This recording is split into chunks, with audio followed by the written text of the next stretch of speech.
seating arrangement that's closer to the locus of control, locus of instruction, which is just get them closer to the teacher.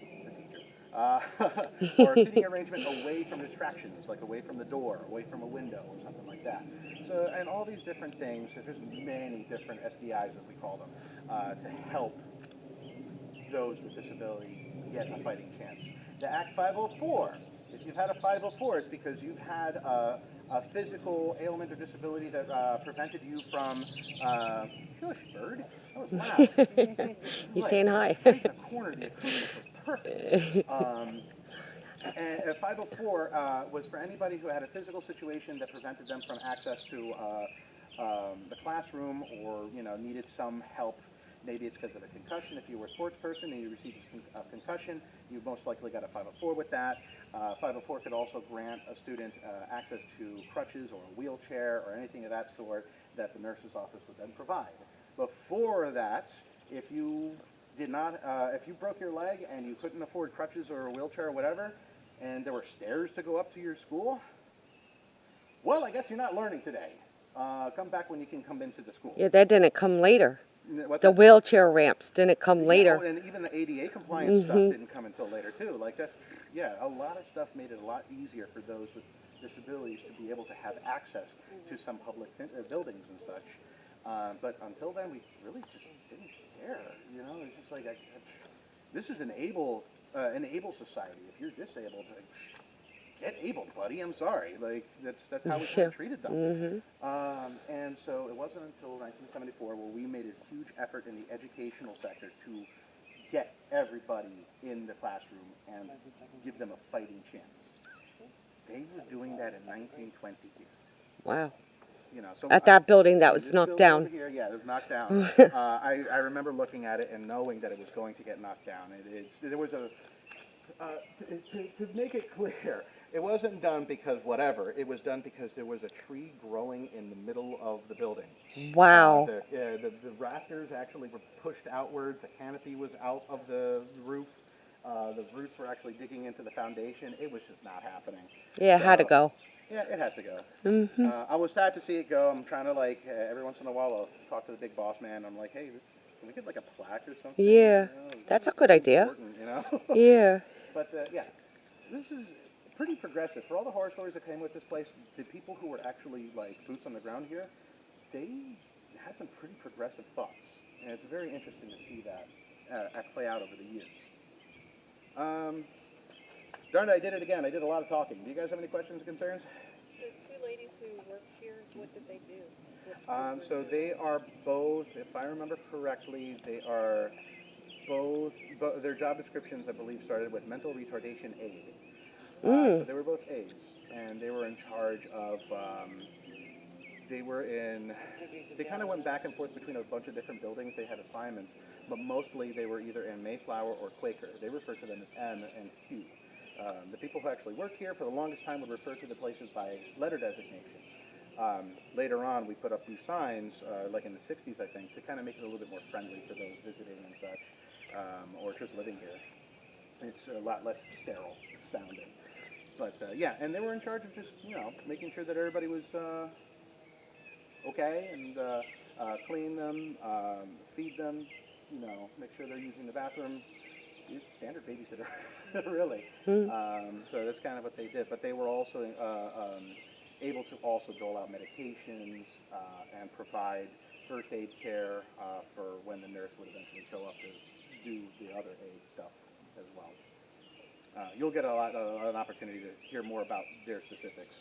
They can tell a lot better than I can. But yeah, let's go ahead and walk around a little bit more. So where are you? Oh, look, we're walking. We're walking. Where we're going, we don't need barriers. This is history in the making. You can see all the pollen that's been settling because of the rains we had recently. Shoe print. Yeah. Oh yeah, these guys over here. I always love just like egging people on. Someone was like, "Oh, this is how they made them stand in line to get their medicine and stuff like that." Now, this was during COVID, which just reminded people what 6 feet was. Oh yeah, COVID. Wow.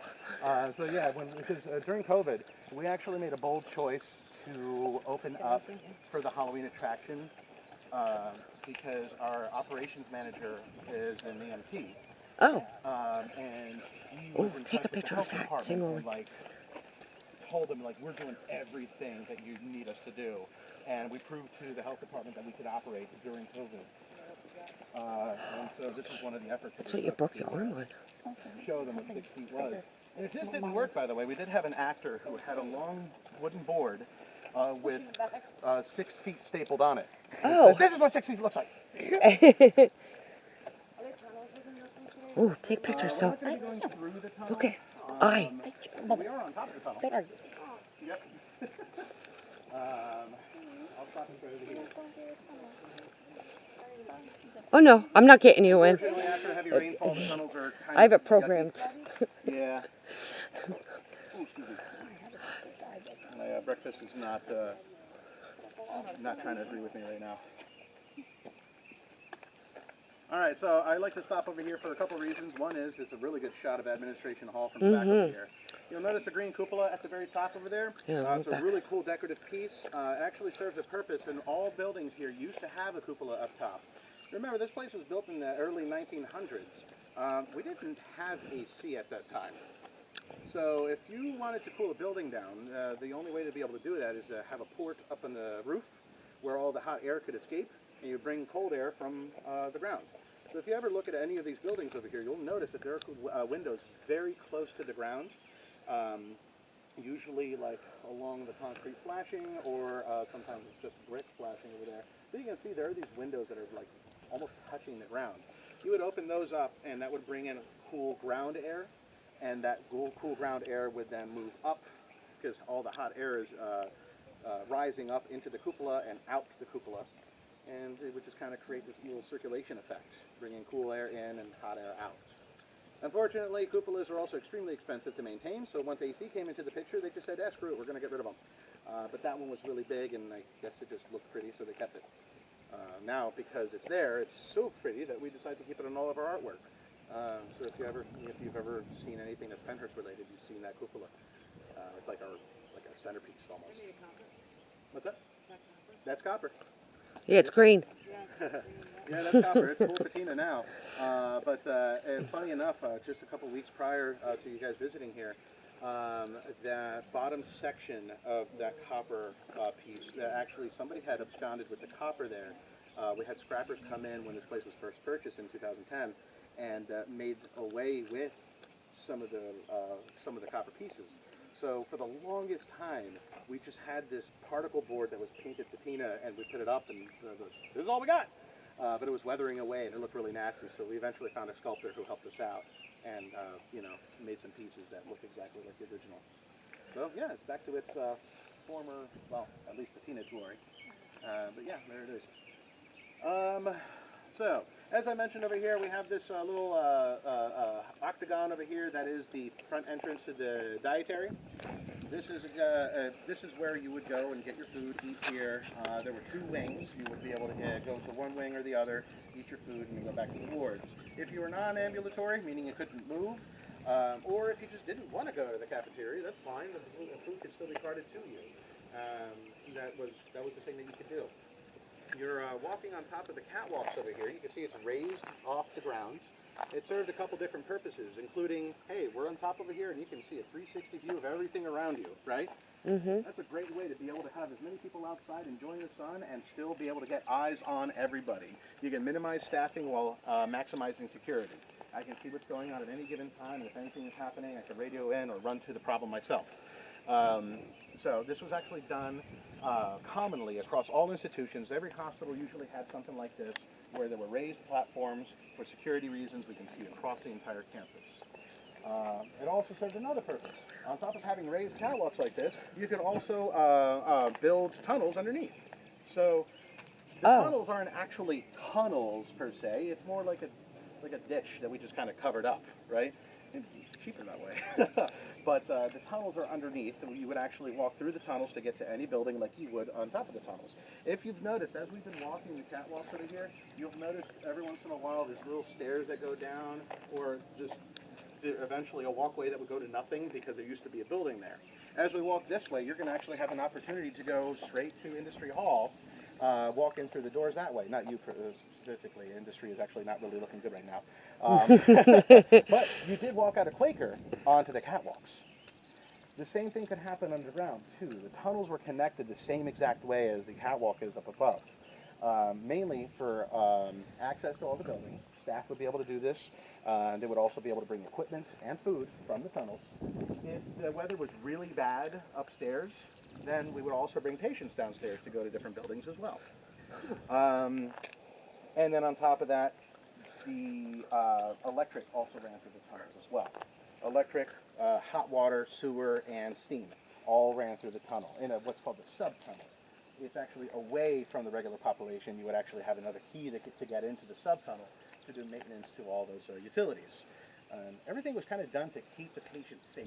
This was done so that there was no electrical wires above ground, no hot water or steam that they would be able to, steam pipes that they would touch above ground. It was all underground for safety reasons. You'll notice every once in a while there's going to be a little like light poles that are sticking up from the ground. You can see one just behind my electric pole over here. There's no electric going to or from that light pole. That There's silver one light right pole there because by you. it's coming from underground. All done by design. Now, Pretty smart. I mentioned that this building over here had two wings. That there was 2 wings for the people to come here and eat. I also noticed said something else earlier about all the people who lived in the buildings that we've been looking at so far. I've only ever referred to the men here. This is Quaker is the building for the hyperactive men.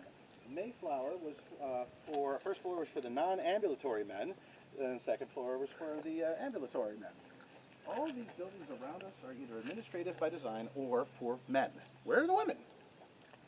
Well, the women eventually came in a little later, and they were put in a different building, or a series of different buildings that are located beyond the tree line. So the women were actually put somewhere completely different. They were segregated from the male society. In fact, we're looking at the South Campus, also known as the male campus. The North Campus was the female campus, or the female colony, excuse me. Male colony, female colony. Why did we separate them? Well, this is one of the hardest things that usually comes out of this tour here. It gets a little sobering here, so bear with me here. Remember, we said that we didn't want people with intellectual disabilities. The regular population said, no, these are just, we don't like this. They're a burden to society. We need to get them out of here. We got to just do away with them, right? We need to do away with these people. This is an epidemic that we have to cure. And so, as a society, we had decided that this epidemic was caused I have to by move the guys in a way. hereditary needs. I say it was decided upon in this case. We didn't learn that this is hereditary. We decided that intellectual disability was hereditary. Are there disabilities that are hereditary? Yes. Mm-hmm. Are they all? Heck no. But we just decided, yeah, it's easier to just say yes. So, if you have a disability, that means that you're going to give birth to other people with disability. And that disability gene is going to pass on. We can't have that. We're trying to cure this epidemic. So, we're going to make sure that they don't procreate. So, we segregate by sex here. And this happens throughout all institutions across America. We segregate by sex. No man and a woman will be allowed to mingle here on campus. Did it happen? Sure, I bet it did. But by design, it was not supposed to. We loved the idea of being able to, like, alter the American gene pool by, like, way of playing with this kind of concept a little bit. So academics were just loving this. They were eating it up. Politicians were interested in this as well because people were backing up this idea that, like, ooh, we can get rid of unwanted people by doing this. And so we started looping in a couple other people into this category as well. Anybody who didn't fit the bill, who were written into this ugly laws, would end up in places like this, segregated and made so that they can't procreate. We're going to get rid of a lot of people that we don't want anymore. This brought on a movement in the 1920s called the American Eugenics Movement. Now, eugenics, for those who may not know what that word is, it has a multifaceted definition that I can't even, I'm not even going to pretend like I know all the definitions or all the different steps to it. But in Cliff Notes version, eugenics is pretty much manipulating the gene pool so that we can either make good traits keep on going or make bad traits stop going. And whether that's, forcing certain people to procreate or forcing other peoples to stop procreating. And we went that route. We said, haha, we have people that we don't want to see anymore, so we're going to make sure they don't procreate. The American Eugenics Movement was huge. We loved it here. People were actually betting on this ticket, using their political platform to win into office using the American Eugenics platform. It was really working here. It gained such traction here that people overseas started to hear about it as well. So late into the 1920s, other people across the sea started to hear about it and started to do their own little thing. And eventually we had this one person, an up-and-coming politician, who was like, hold on a second, the eugenics program is actually working pretty well over in America. I think we could try that over here. He writes this down in his diary. He talks about how America is doing a really good job with this, and I think we can do this over here too. So I'm going to go over to my, the big people over in this country and see if we can do something like this too. I got a program we could try here. And the country gives him the go-ahead, says, yeah, go ahead, here's some money, try it out, see what you got. So he enacts what's called the T4 program. And the T4 program is a program that's designed to round up what we call the lowest grade imbecile from each of the 7 hospitals in this country. Round them up, take them into the basement, gas them, and cremate them en masse. And nobody bats an eye. In fact, he receives accolades. The country comes back and says, wow, you've done a great job. The people said you are helping us create a better society, a cleaner German society. And do you have any other programs that you want to do? And he's like, hey, I got some other people I don't like. Try this out. Hey, I got some people I don't like, and in fact, I have another program that we can actually try and make people we do like. So we can get rid of those we don't like and make more of the people we do like. So let's just go ahead and create the perfect German. And so Adolf Hitler went on this ticket and eventually created the Holocaust and the Third Reich. And the diary that I'm talking about, by the way, he wrote in his little diary, which I like to call it that because it's just like it's so emasculating. It's Mein Kampf. He writes about the American eugenics movement in Mein Kampf. He starts doing eugenics in Germany because of the American eugenics movement, and America responds by sending him letters of approval, of affirmation, saying, you're doing a great job. We hope to see you do great things with this. There's actually a famous letter from someone, I can't remember the name, but someone from the University of Minnesota who actually sends him a letter saying, you're doing a great job. We hope for big and great things from you. And so, yeah, he comes up with the Holocaust. So, Did anybody kill anybody here? were there, actual killings here? Between, people that lived here. Not to my knowledge, no. Now, were there deaths here? Sure. This was the largest city at one point, having 3,500 people here. Death happens in large populations like this. But were there actual, purposeful killings in the name of eugenics? Not to my knowledge at Pennhurst. However, there were, in the U.S., people were trying to get the eugenics thing happening and came up with forced sterilization programs across the U.S. Pennsylvania never signed it into law, but there are 300 unsanctioned events of forced sterilization in Pennsylvania, none of which happened in Pennhurst. So, we really did like the idea of eugenics, and we were rolling with it. We were trying to get it moving.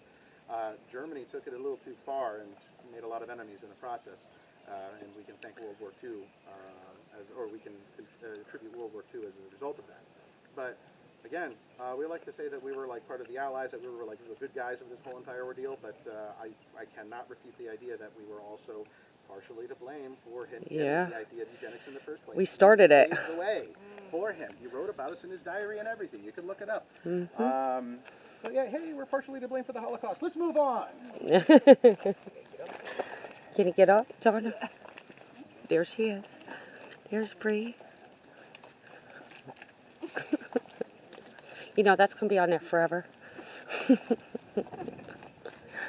So yeah, you can see right over here, this walkway used to go right to this, the one wing of the hospital, or excuse me, the dietary hall.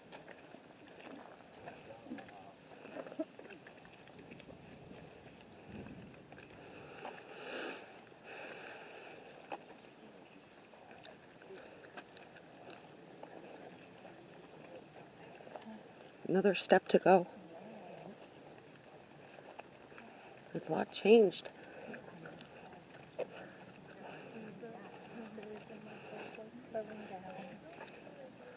You having fun, babe? My nose is bothering me. Well, it's the allergies. I don't have allergies. You taking pictures of these? I took like 14 pictures. Oh, there's another stairway to something. What's the song? Oh, highway to hell. Huh? Highway to hell. Oh. Not allergies.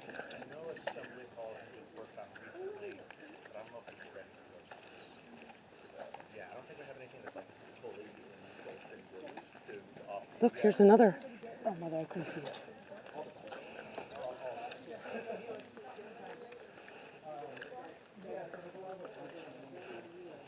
Well, there's a lot of stairways that go.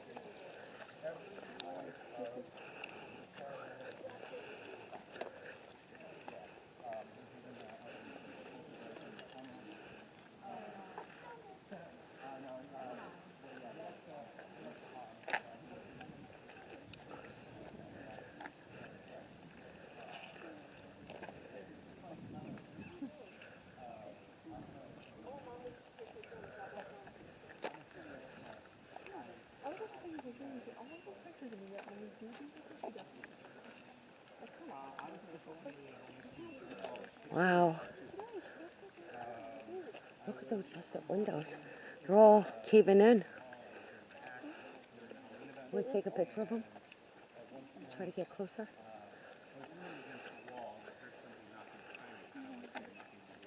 Oh, look at that. Must have been a roof cover.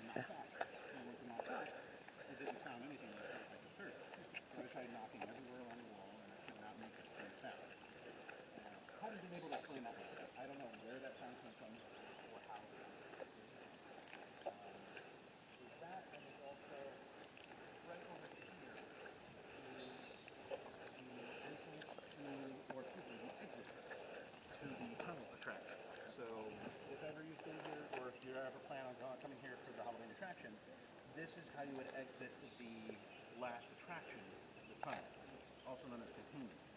The stairs are here, and then all that stuff right here. Yeah, exactly. So, before we actually start our haunting, we do like a pre-flight check of all the operations, make sure that everything is up and running before we let our first guests in. My job at the time was to pre-flight check the tunnels. I would enter in from the exit, and then travel up this way, and then where we stopped at the dietary, I would turn left and go towards admin here, and then you would enter just behind Limerick over here. We'll actually see a better view of that. So the tunnel is actually very long, right? And my job is to enter here, check out all the stuff, and then exit out that way.